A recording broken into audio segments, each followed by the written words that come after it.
Everyone. How's it going? Good morning or afternoon, depending on where you are. How's everyone doing? Happy Tuesday. Hey to those of you in the chat already. So hey to Ashore, hey to Jay, Geet, and Just Hit Play. How's it going? Thanks for joining this August live stream. First of all, can everyone see my screen okay and hear me okay? Am I loud enough before we get into what we're going to be doing? Thanks, Jermaine. Yeah, I hope this is a good session. So the plan is, just while I'm sort of waiting for people to let me know that all is good, the plan is to do some fast and fun simulation scenes in Cinema 4D. So this is going to be a nice beginner-friendly session. Thanks, Jermaine. Thanks for letting me know. It's going to be a nice beginner-friendly session. So if you've never really used Cinema 4D before, or even if you have, or you're kind of on the trial or you're looking at getting better when it comes to working with simulation. So as you know, we've had large updates over the last sort of year and a half to the simulation things. I thought it'd be fun to take the next hour to show you how we can create some really, really great looking stuff, but really, really fast, and how we can leave some things at default and we can just get really creative with it. And that's what I like to do. So that's going to be the idea today. And just to give a little idea of what we're going to be creating, here's some shots that I created. And a lot of this is inspired by some of like my favorite artists. And so we're going to start off with this top left one, which is this inflating keys keyboard. And thanks for everyone letting me know that all sounds good. So this is actually based off of a scene created by an artist called Flavio Carvalho. I hope I'm saying that right. I'm very sorry if I'm not, but he's an incredible artist. Let me just sort of pull this in here so you can see this. I saw this, and this is his Instagram handle. If you are not following him already, I would seriously recommend it because, yeah, his stuff is incredible. So let me just click on him so you can see. Yeah, he creates incredible stuff. If we just sort of like go down, this is the idea. This was the inspiration behind this first design. And yeah, so this is actually taken from this model here is taken from the Substance asset browser. And this is exactly how it comes in. So we download the FBX, and I've thrown this straight into Cinema 4D. I haven't done anything to it yet because it's quite important when it comes to working with simulation. We do have to actually consider a few things before we even get to simulating. And just as a quick reminder, if you have any questions on anything, then I'll be keeping an eye on the chat as much as I can. So feel free to ask your questions. If you can help me out by maybe just adding the word question in capitals, or even just a capital Q at the start, then that helps as I am looking through the chat here on my other screen. Cool, right, so this is the model. Let me just make this a little bit bigger for you all to see. So hopefully everyone can see this nice and clearly. We have the keyboard mesh, which if I just lift this up, is the main sort of base shape of the keyboard. We then have our keys. And then we have just this bottom support here. So I'm actually going to I'm just going to delete that just for the sake of this. We're only going to worry about the main keyboard and the keys.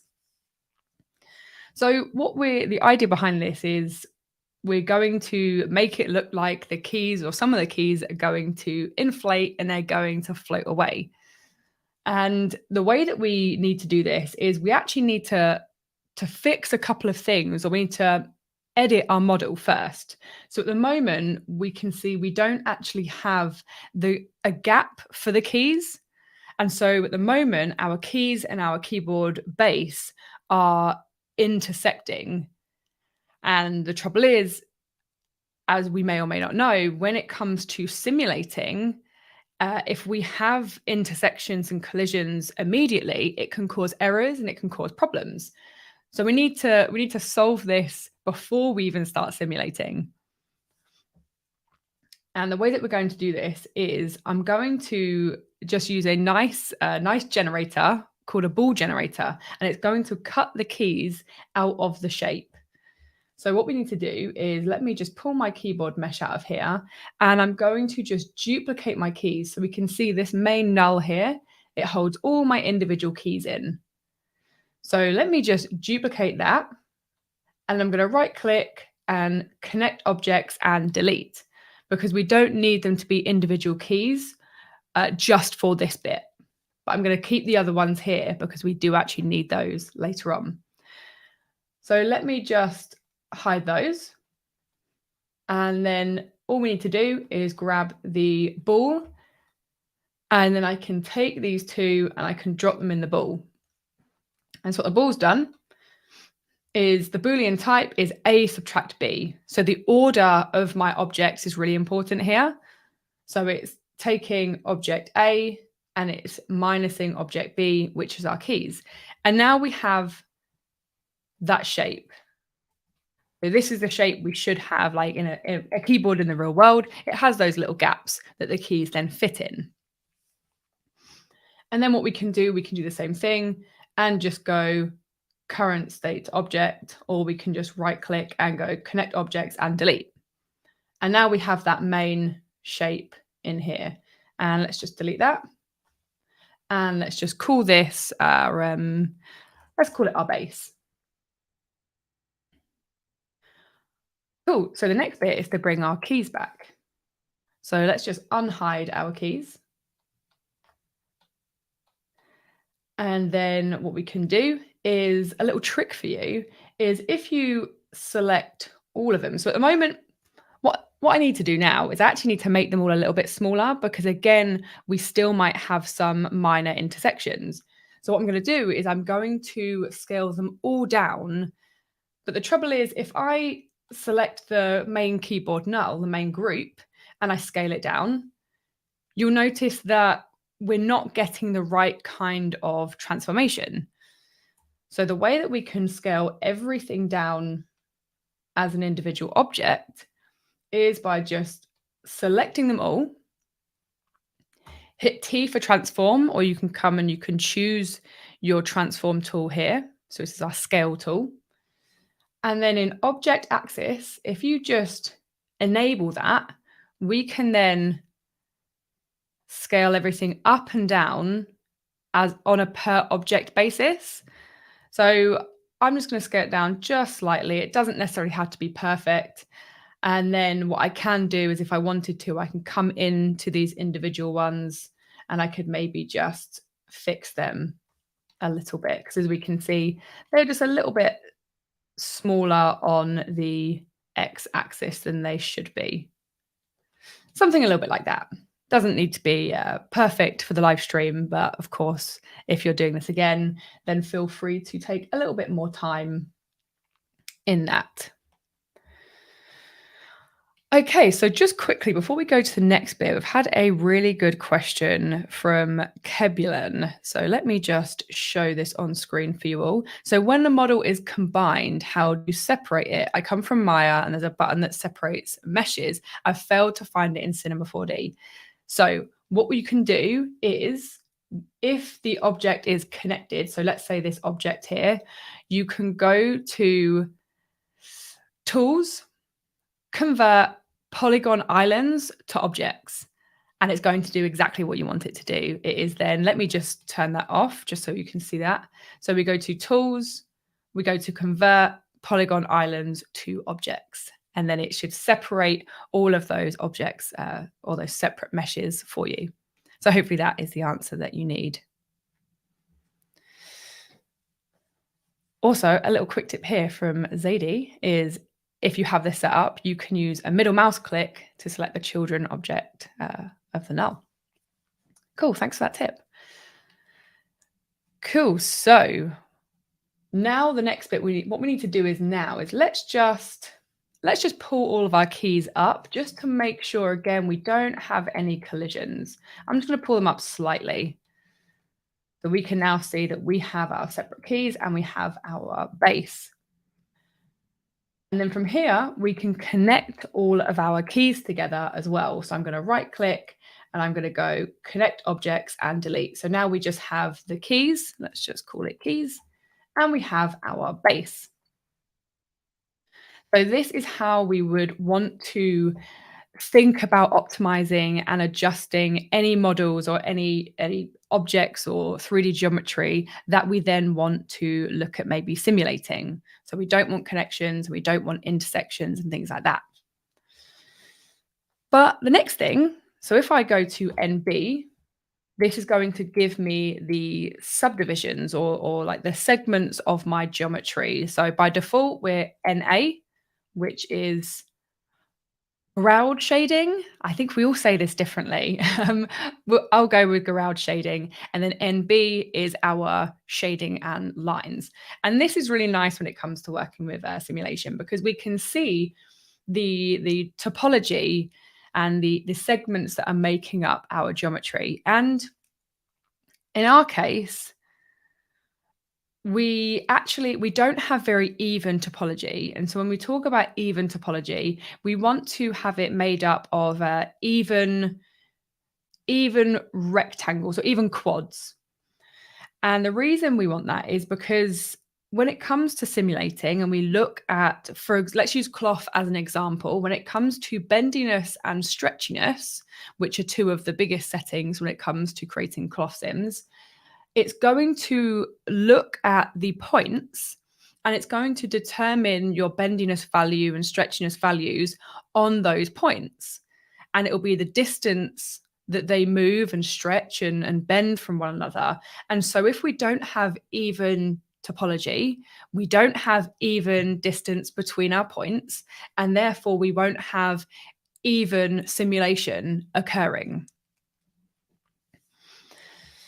So what we need to do is we actually need to just fix this topology, and we can do this really, really easily with the Remesh tool. So another one of our generators, if we just grab our Remesh, and we're going to drop our keys into our Remesh, and automatically it gives us a really nice even topology.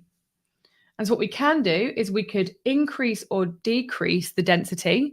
So that's how subdivided our geometry is going to be. But for now, I actually think this isn't too bad. So it's low enough resolution that I know my simulation isn't going to take a long time to calculate. So the higher the resolution your mesh is, the slower things can be naturally inside of Cinema 4D. But the thing is, if I go too low with my mesh density, I'll lose the shape of these keys. So I actually think this is going to be absolutely fine. So one more time, we'll go to collect objects and delete. And now we have the remeshed version. And this is sort of what it's looking like. And again, you will want to probably take a little bit more care when you're creating this from scratch. I just wanted to do things like really, really quickly. But again, the mesh density, and then just make sure you kind of, when you're scaling your keys down, you maybe come in and edit these slightly longer ones just to make sure we don't have too much of a gap here, so we can see they're not super even at the moment. Okay, so from here we can actually start to simulate. Asher was wondering, where did I get the keyboard model from? So I actually got it from Substance Asset Library. That's where I found this model. Okay, so let's start to simulate. So now we're ready to go. We've fixed our topology and we've created a much better model in our case. So let's just go and let's go save incremental. So we've got this saved now. Okay, so the first thing I'm going to do is I'm actually going to set up a vertex map or a vertex map growth. And there's a few ways that we can do this, but I'm gonna keep it really simple first of all, and we'll just create a really simple vertex map growth with a field. But then maybe if we have some time, we'll create something a little bit more interesting. So what we want to do is we want to set a vertex map on our keys remesh. So let's just rename this just to our keys. We're going to right click. I'm just going to type vertex, and it's going to filter to a vertex map. And if I click that tag, we've now added a vertex map tag to our keys. And as we can see, everything's gone bright red. And what this means is at the moment, everything has a vertex weight value of 0. Then inside of my tag, we can go to use fields. And I'm just going to delete the freeze layer. We don't need that. And I'm just going to add a linear field. So let's come out of here and we can see that we have our linear field here. And I'm just going to make this a little bit smaller. Maybe I go to something like 5 centimeters, or we could go 10. Let's go 5. Let's leave it on 5. And then this linear field, as I move this along, you will see that we get a change in these colors. So we get red and we get yellow, and in between our linear field, we get a gradient of red to yellow. And what this represents is vertex weight values from 0 to 100%. And then what we can do is we can take this vertex weight and this change in weight, and we can use it to control where our inflation takes place. So what I can do is I can animate this linear field. So let's just do that nice and quickly. I actually want it the other way around. So the thing is, at the moment, if I pull this all the way to the left, everything's yellow. So everything already has a weight value of 100%. But I actually want the weight value to grow onto the keys. So let me just change the direction of my linear field. And now as I pull it on, we can see that I can animate that change in vertex weight on. So let's do that. So let's go to our linear field and keep it nice and simple. Let's just set a keyframe here while everything has a weight value of 0, so 0%, which is red. Hit this little button here. So this little button here is a keyframe button. If I do that, we then get a keyframe set down here. And then let's maybe just increase our frames to something like 150. Actually, let me just quickly, I think I'm going to be in the way. So let me throw myself up here. Here we go. So yeah, all I did was I set a keyframe here, and we can now see that I've got a little keyframe here. And then let's go at frame 120. And let's pull our linear field all the way over till everything's yellow and set another keyframe. Now we have the most simple vertex map growth ever, but we can use this to create some interesting effects now when it comes to working with simulation. Cool. So now what we need to do is we need to actually set up our simulation. And so what I do need to do is, first of all, on my keys. So my keys are going to be the things that inflate and float away. So they need to have a balloon tag on. So if I just grab a balloon, or if I search for balloon, we can throw that tag on there. Or what you can do is you can actually add a cloth tag. So I do this sometimes just by impulse. I'll create a cloth tag, and then I can just enable balloon later on. But we can just add a balloon tag. And what it is you'll notice it is the normal cloth tag. We just have the balloon option already enabled for us. And so if I press play, what's going to happen is, everything collapses and falls through the floor. And this is for a couple of reasons. The main reason is we still have gravity enabled. And what we want to do is, because we want them to float away, we actually don't want gravity in our project settings. So if I go to Command D, this gives me all of my project settings, and I can go to simulation, or Control D if you're on a Windows. I can go to simulation, come into my scene, and I can disable gravity. And also what I need to do is, because I'm working with quite a small scale model, so I know this is this base is 35 by 1 by 15. So it's quite a small model. So what I will need to do is I'll actually need to reduce my scene scale, so I can tell Cinema 4D, okay, we're not working with the normal default size scaling, we're working with a little bit smaller. So let's just go to 10 centimeters. And this means everything, the simulations and physics and forces will react now based on this scene scale as opposed to the original. Okay, cool. Now, as I press play, we can see nothing happens. Even though we have our cloth tag, we haven't really got anything going on. We've just switched off gravity. So how can we start to play around with our simulation settings and also use that vertex map to create some interesting animation? Well, the first thing we want to do is inside of my balloon tag, I actually want to fix or increase my bendiness and stretchiness. So as I sort of said earlier, when it came to remeshing, the reason we did that is because these cloth settings here, they look at the individual points and they look at the topology. And so what the bendiness does is the points that are nearest to it, it's going to allow a certain amount of bend between those 2 points. And so what that means is the lower the bendiness, the more rigid our cloth or our simulation is going to try and be. Whereas if we increase this number, we will allow for a more of a bend, and so a more cloth-like feel to our simulation. And then stretchiness, what it does is it looks at every other point and it's how far they're going to be allowed to stretch apart from one another. So this is why topology and remeshing is very important. So for now, let's maybe just do something like 5 and 5. And then we have our thickness value, and this is also important. So the thickness is going to be, so let's say 2 of these keys then collide. The distance between them is going to be that thickness value. And so what we may need to do is we may need to just drop that down a little bit because we're working with small models. And then the next bit we want to do is we want to make it look like these keys are inflating and floating away. So we want them to look like they're maybe like little balloons or little bubbles.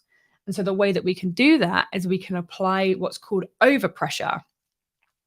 And overpressure isn't, when I say it isn't inflating, it is going to inflate, but think of it as it's going to give a burst of air. It's going to try and fill everything with a burst of air at the very beginning or over the expansion time, and then it will fade off over time.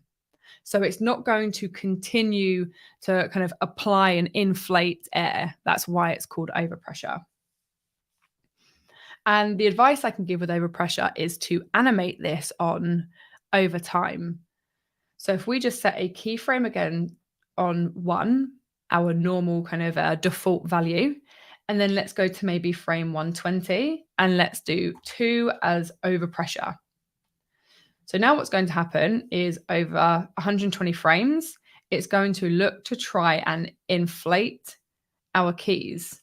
And so as we come down here, we can see we're getting a little bit of inflation going on.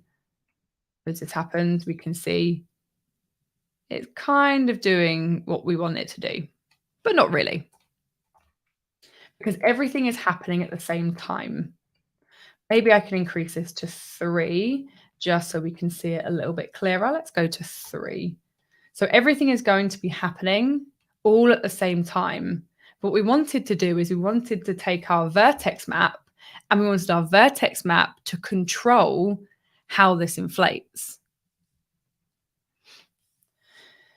So let's go to our mix animation. And so what mix animation is going to do, it's going to hold everything still and static based on our vertex map. So as our vertex map weight grows and as it increases from red to yellow or 0 to 100%, as it turns yellow, it's then going to, the vertex map is then going to allow it to be simulated. So now as it grows, as will our simulation. So let's just throw in our vertex map. And now as we play this through,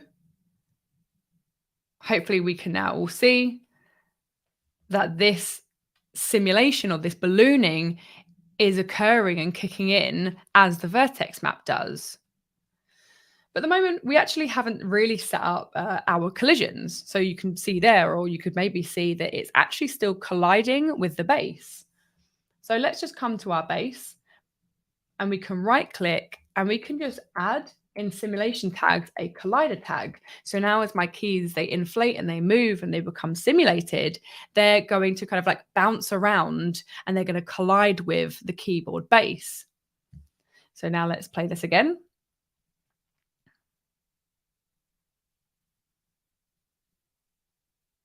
Okay, so we're getting a little bit closer. We're getting a little bit closer. But now what we want to do is we want them to give the effect of them floating away. So we could see then they were coming up a little bit, but they weren't actually floating. What was happening is as they were inflating and colliding with the base, that force was forcing them upwards. But we actually want them to continue to float away.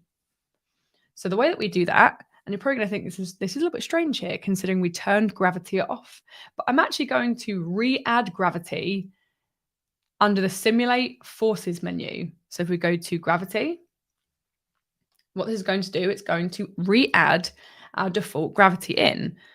But the thing is, if I leave it as it is, if I leave it as default gravity will kick in. And so what that means is everything will fall again. Our keys will begin to fall to the floor.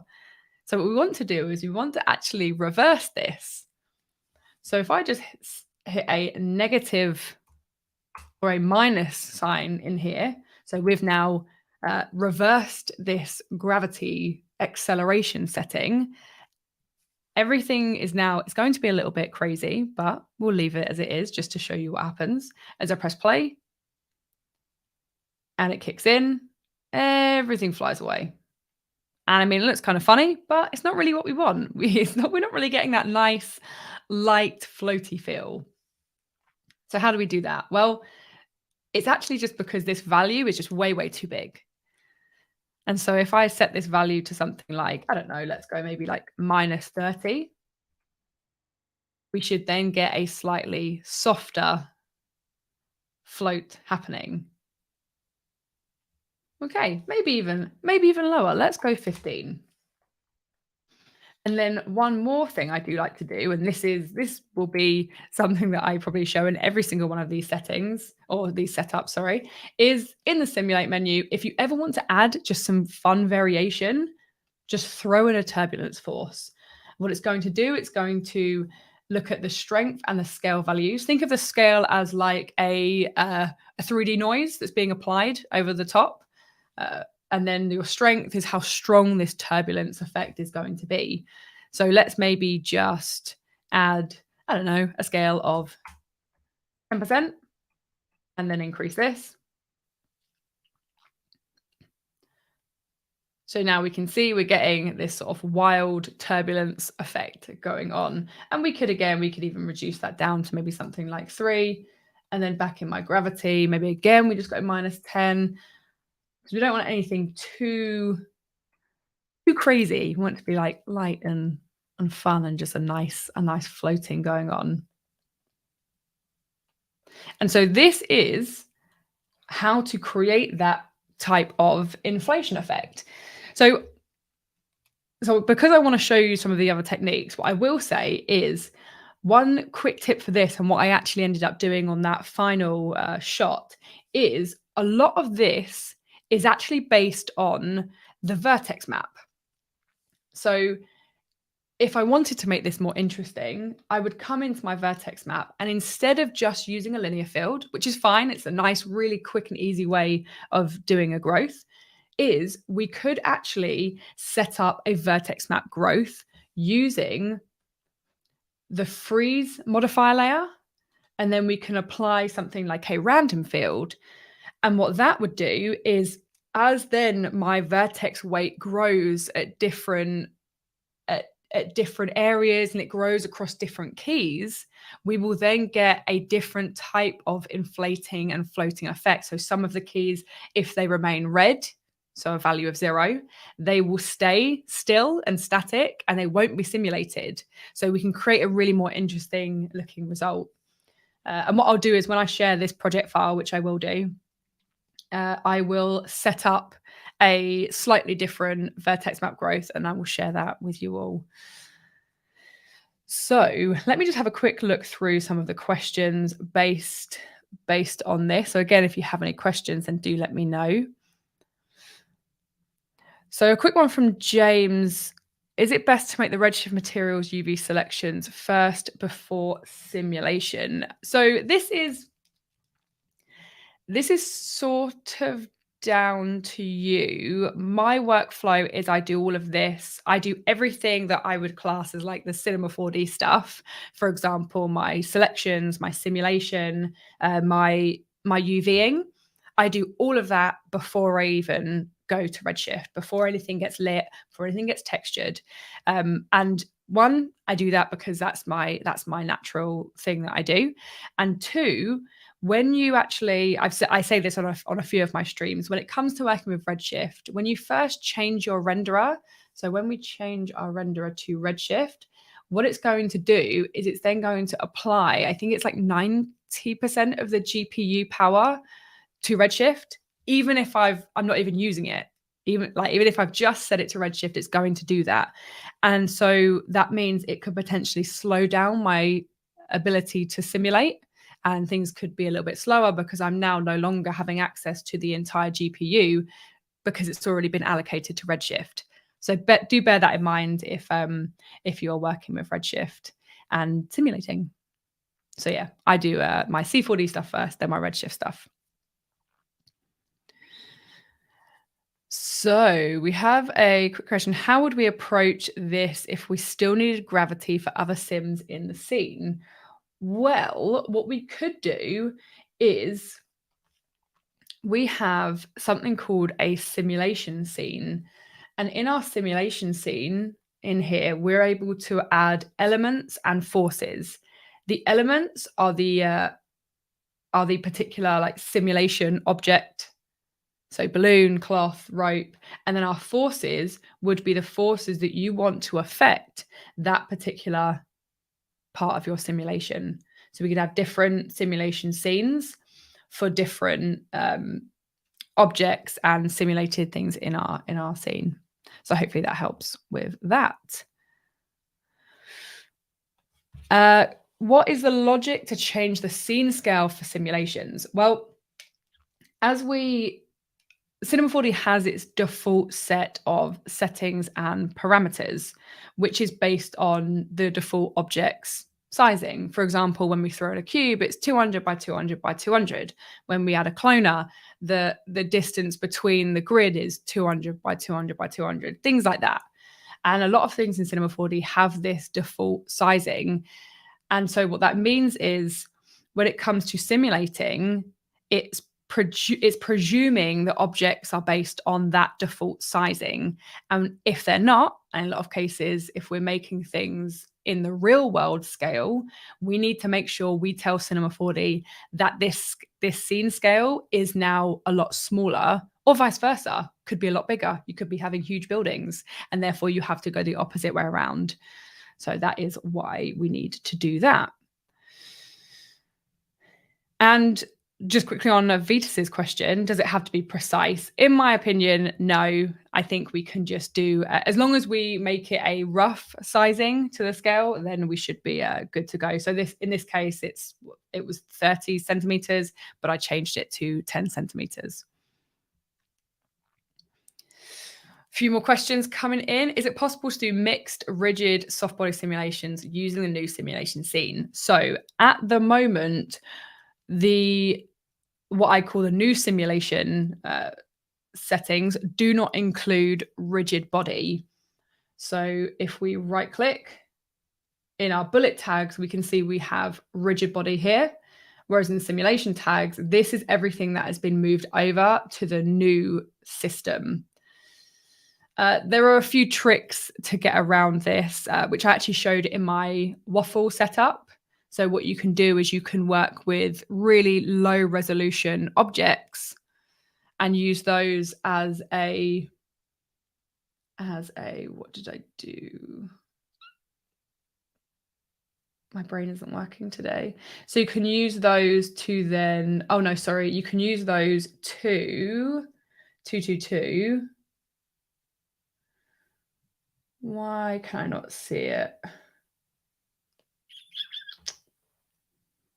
So what you can do, I don't know why my head isn't working properly today. Oh, here we go. Sorry, mesh. You can use a mesh deformer. God, my head is not working. You can use a mesh deformer with a low res and a high res mesh, and you could simulate the low res mesh. And so the lower resolution your mesh, the more rigid it's going to be. So I mean, I could do a very, very quick explanation of this. If we take a cube, so we have one cube here and we have a second cube, Let me just take that down so everyone can see. And I go to NB. We have one cube that is going to be 3 by 3 by 3. And then let's go 12 by 12 by 12. Okay. So we can see we have a low poly versus high poly-ish version. If I add a collider to my plane, and then I add a cloth tag to these, I'm not going to change anything. You can see it's the exact same cloth tag, exact same default settings. And then I press play. You can see the low res version remains relatively rigid. And this is because of our topology or our segments, whereas the high resolution we can see works like this. So maybe you could do some tricks with low resolution versions of your mesh until we have access to rigid body. Okay, I'm just quickly flicking through a few more because I do want to get to the next one. Yes, so everyone's saying mesh to format. Yes, thank you. Thank you for that assistance there, everyone. I appreciate it. Okay, cool. So yeah, let me get to the next one. I don't think there are any other questions, but if there are, then feel free to let me know. And again, just throw in question at the beginning, just so I can see that nice and easily. Okay, so we don't need this anymore. And yeah, let's just save that so I can share this one with you. And let's have a quick look at what we have next. Okay, so let's create this twisting cloth because this is a lot of fun. And we're going to do this with this basketball mesh. So this is going to be like our collider object. You can add anything to this, and we're just going to create that really fun cloth-like look using a variety of different forces. Again, this is going to be a super fast setup that just looks really fun and interesting to play with. So we have our basketball mesh here, or our collider object. I'm just going to right click and I'm going to add my collider tag to my basketball mesh straight away. And then we just need to create our cloth or our fabric. So again, let me just pull this slightly down because we don't want to have any collisions. And then let me just switch off my work plane. So let's set this to 800 by 800, and then let's do 100 by 100 segments. Okay. And then on our plane, which is our cloth, we can add our cloth tag. And again, back in our simulation settings, if we go to our scene, we just switch off gravity. And then what we can do, because if we press play, nothing really happens, we can begin to add and control my cloth using our forces. And we can pile these up, and we can do what we want to them. We can layer them on top of each other to create some fun and interesting looking effects. So if we go to simulate, we can go to forces. And the first thing I'm going to do is I'm going to grab an attractor. And an attractor is going to do kind of what it sounds like. It's going to attract our simulated object, which in our case, our cloth object, which is our plane. What I do need to do is a little tip here when you're using the attractor. What will happen is it will continue to try and pull everything together. And so it will continue to try and pull my cloth together. But the trouble is, once everything has got as close as it can get, if it continues to pull those points and that geometry together, we will get collisions and we'll get errors. And so we can solve that by just adding a spherical field, and then we can make it so everything inside the spherical field no longer gets attracted together. Therefore, we don't get any of those errors or any of those problems. So the way that we can do that is we grab a spherical field. Actually, first of all, we're going to just raise up the attractor, something like 120 centimeters. Then we're going to grab a spherical field. Let's make it a little bit smaller, maybe something like 60 centimeters. And the way that we can make it so everything inside doesn't get affected or attracted is we can invert this and we can increase that inner offset. And now what should happen is not a lot. And the reason is we actually need to just increase our attractor strength. So let's go 5, 5, 5. And then now as we pull it up, we can see that it's starting to pull that cloth up. Let's maybe increase our frames just so we have a little bit more time to play with. We can see that's now getting pulled in there towards our collider object, which is our basketball model. And then from here, we can then, again, we can start to pile up or layer up some more forces. So let's maybe add a, let's add a rotation. And then we can also add a spherical field again, just inside of here. So everything inside the inner of this field is now going to be rotated. And let's maybe let's go 5, 5, 5 again. And what you will notice is straight away, as I press play, it's going to look a little bit strange. And the reason for that is animating, or it's rotating currently around this x-axis. So if we just rotate that 90 degrees, what we then will have is we'll have our rotation sort of then happening around just like this. Okay, so now let's change a few things, because at the moment we've still just got our default cloth tag setting. So we don't really have a lot of bendiness and stretchiness. And this is how we can start to create more of that interesting and fabric-like or cloth-like feel. We can just increase our bendiness and we can increase our stretchiness. And again, we could maybe just reduce that thickness. And so now what we have is we sort of have this kind of effect going on, whereas it's wrapping all the way around it. And then again, nice way to add a little bit of extra variation is to just add some turbulence. And let's pull this in here and let's maybe just have a little look. So we can now see we get more of this cool turbulence effect happening around here. Cool. So you're probably thinking, oh, but it's looking a little bit low resolution. And I'd agree with you.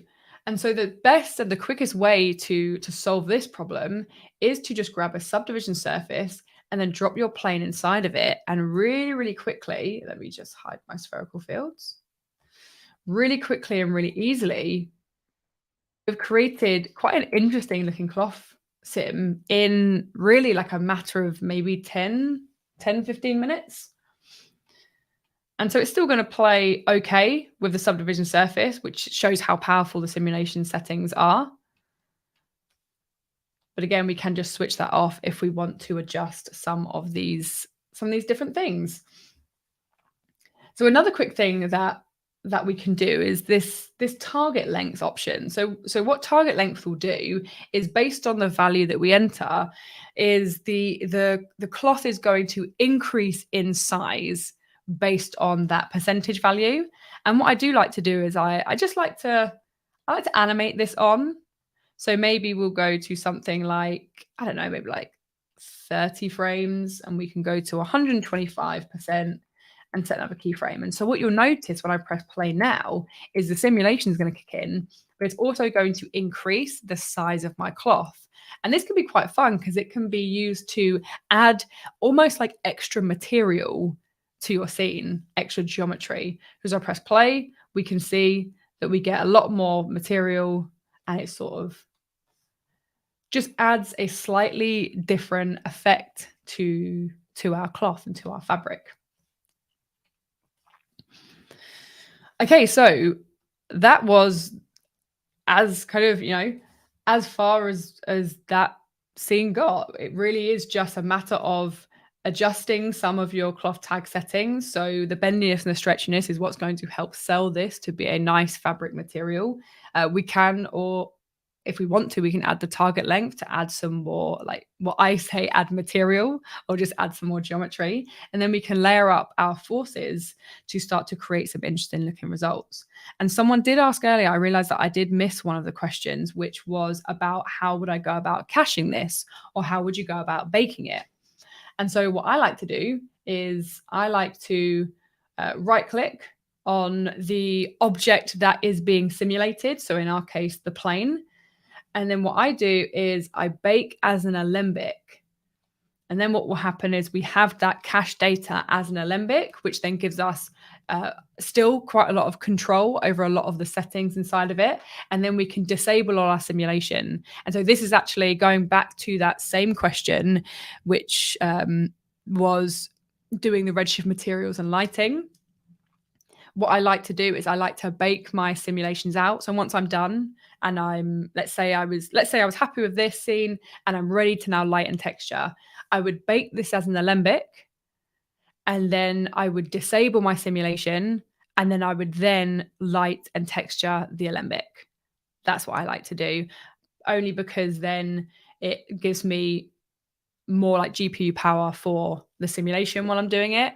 And then it just means it's not having to calculate the sim whilst I'm then working with Redshift. So I hope that helps. So Gabriel was wondering, what Mac am I using? So I flick between two different machines. So currently I'm streaming on a M1 Max MacBook Pro, but I do a lot of my rendering on a MSI Stealth 17, which has a 4080 RTX card on the inside and is very lovely. It's very powerful. But my streaming setup is on a Mac, which is why I'm currently using this. So hopefully that helps. Cool. So yeah, what have we got? So we've got about 15 minutes left. So let me have a quick look at the next one. So let's have a little look at creating this one, and then we'll do this one, because again, they're super fast and they're super fun. And that's the idea of today's whole stream, is to just do these really fun and fast simulations, nice and quick. Okay, cool. So again, any questions on anything, then just let me know.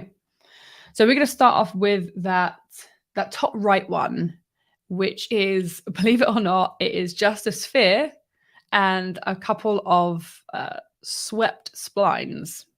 That's it. And it's going to combine cloth and it's going to combine rope. So let me take my sphere and let's just increase our segments. So again, let's go MB just so we can see everything that's going on. And we're going to go to 128. The first thing I am going to do is, the sphere is the thing or the object that we're going to simulate, and we are going to look to inflate. And so again, sort of back to when we talked about the remeshing and everything needing to be even topology, when it comes to creating a sphere, we can see that we don't really get even topology. Everything sort of comes to a point at the top. And so what we do need to do is we actually need to just remesh the sphere so we don't have any issues or problems at these top and bottom points where all of our segments come together. So let me grab my remesh. Let's throw my sphere in my remesh. And it's done an okay job. But one of my favorite things about the remesh is not only that it gives me really nice topology, but we can actually adjust and enable symmetry on our different axes. And so because our sphere is perfectly symmetrical along all axes, we can actually just check these, and now we have perfect symmetrical topology. And again, connect objects and delete, and now we have our remeshed sphere. So let's just call this our bubble. And then NA. And then what we're going to do is we're just going to inflate this. We're going to use a balloon tag, and we're going to create some overpressure. So let's right click. Let's add a balloon tag. Let's maybe increase our stretchiness and our bendiness. So let's go 100 and 100. 100 and 100. And then let's increase our balloon overpressure. So I'm going to set a keyframe on my overpressure. Then at 30 frames, let's set that to 2. And as we can see, everything falls out of the sky. So let's go back. Command D gives us our project settings. Then under simulation and scene, this is where we can disable our gravity. So as you'll see, it's a lot of the same kind of style techniques. Is how we can create these nice, fun designs. So what I like to do is I like to disable gravity because I like to then play around with forces. I like to play around with collisions. I like to play around with vertex maps to control how I simulate things. So as we press play, we can see it's really not looking that interesting. All we're getting is a inflating sphere. You're probably thinking like, Ellie, come on, like step it up a little. And I'd agree with you. Yeah, it's not that interesting. So this is when we can start to think of, okay, cool, how can we make this a little bit more fun and interesting? So what we can do is we can combine cloth, so cloth simulation, cloth dynamics, with rope dynamics or rope simulation. And then we can use those ropes to almost constrict or restrict this bubble inflation really, really easily. So what I mean by that is, if I just grab a circle spline, maybe we just rotate this slightly and we make it a little bit smaller. So something like this. And then let's duplicate it. Let's have another one. And then we do something like that. And we make it a little bit bigger. So we don't have anything intersecting at the moment. We just have these 2 splines around the outside of our sphere bubble. And then what we can do, we can take both of these, we can right click, and then in our simulation tag, so where we find things like our cloth and our balloon tag, we also have a rope tag.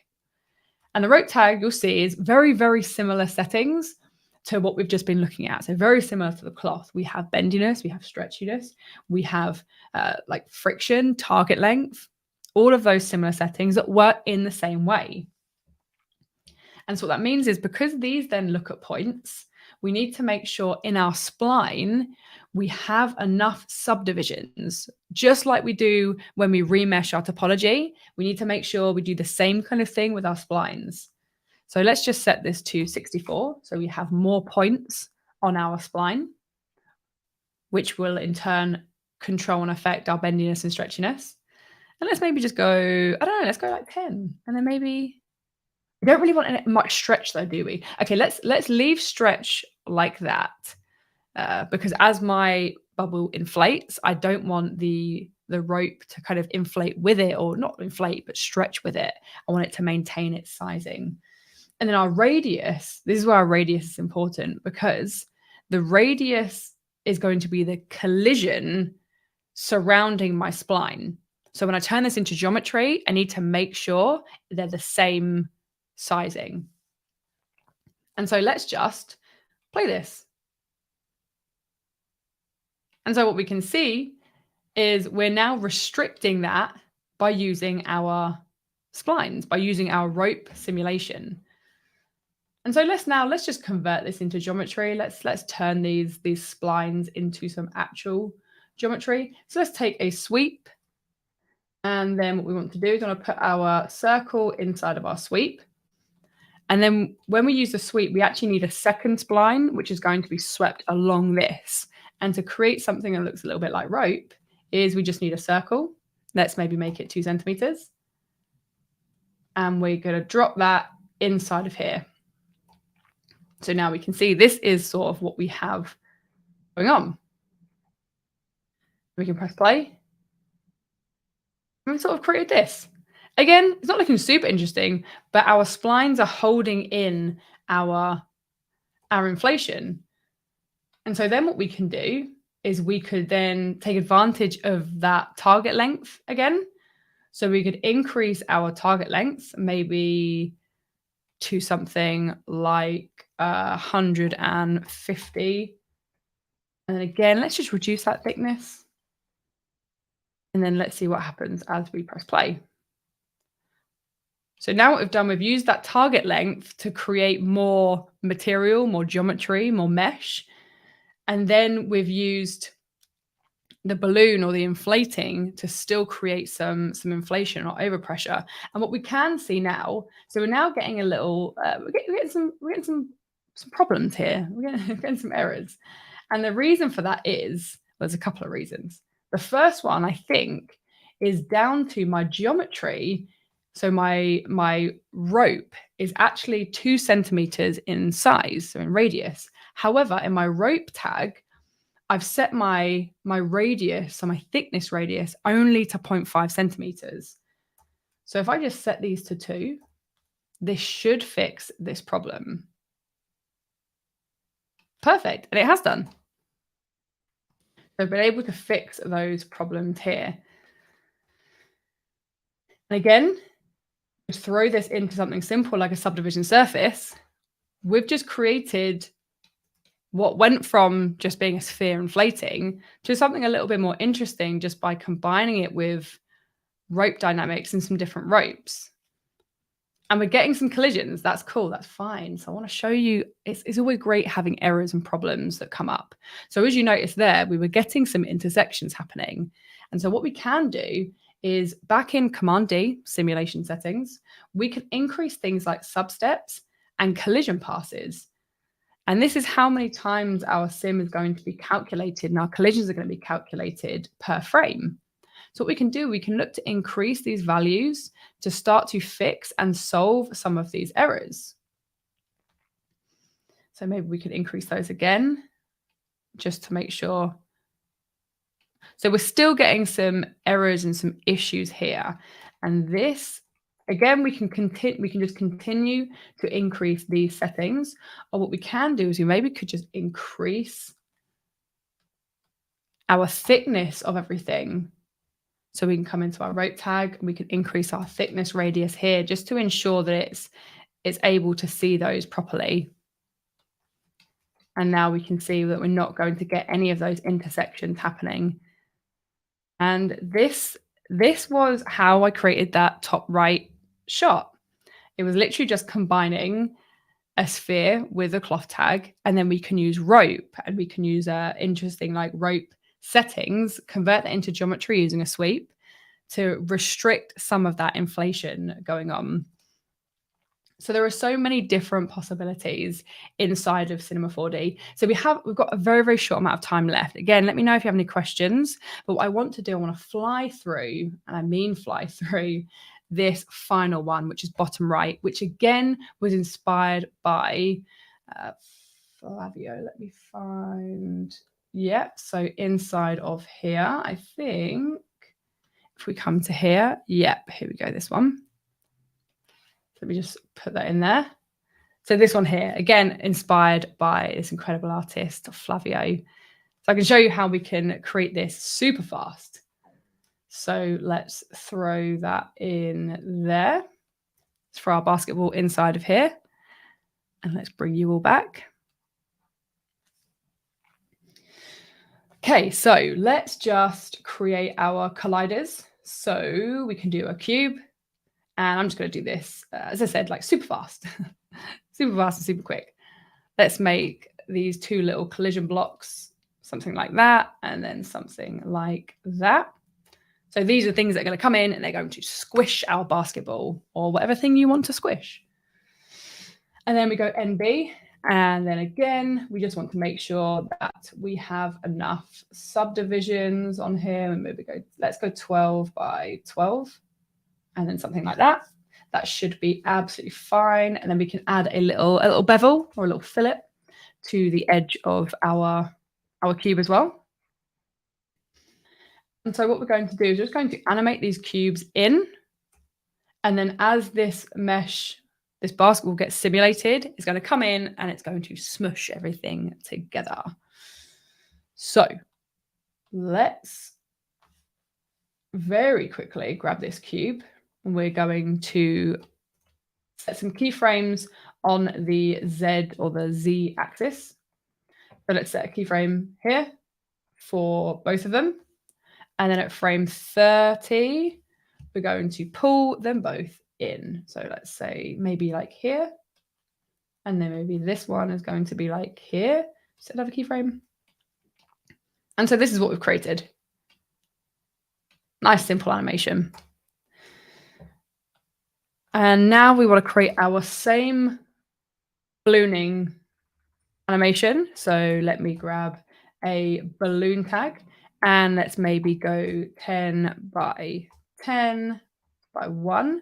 And then we can just add, as the same as we did before, a little bit of overpressure. So let's go maybe up to something like 2.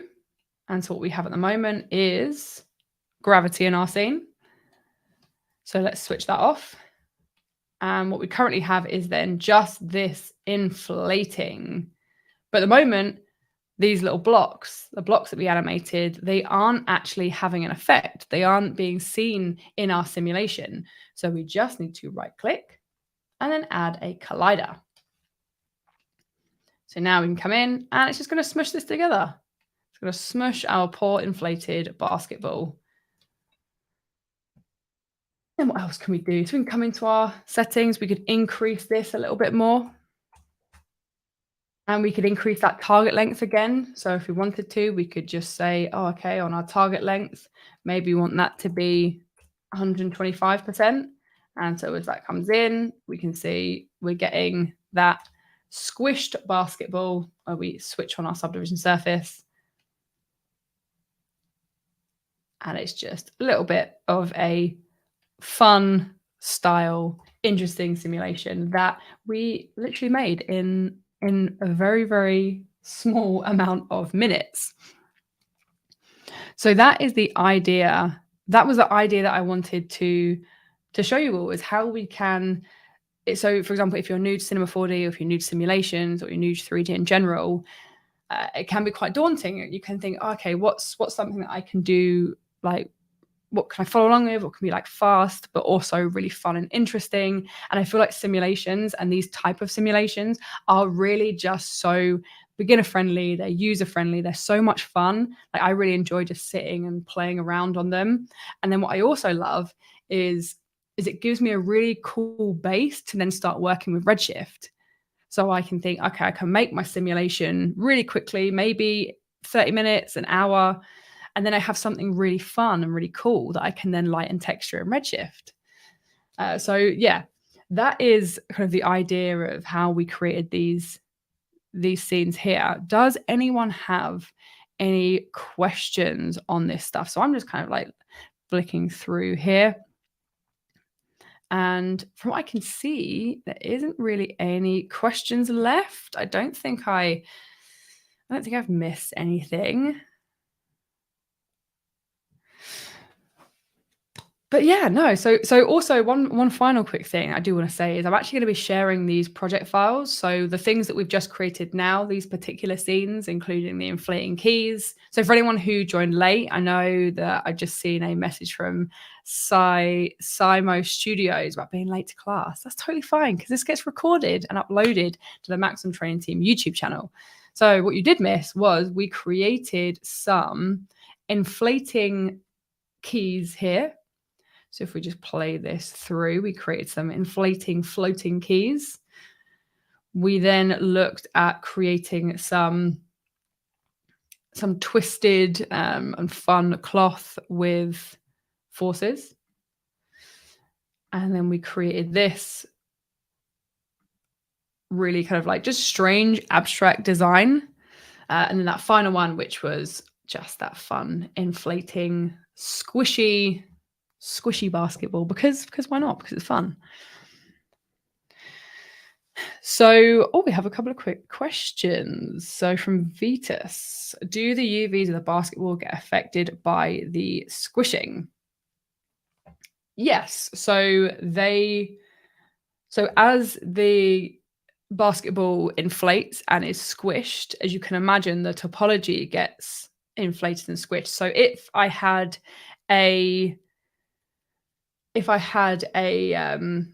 some text on here, if I made my own texture and had some text on here, as this inflates and squishes, that texture is going to be deformed, but it will still match where it should match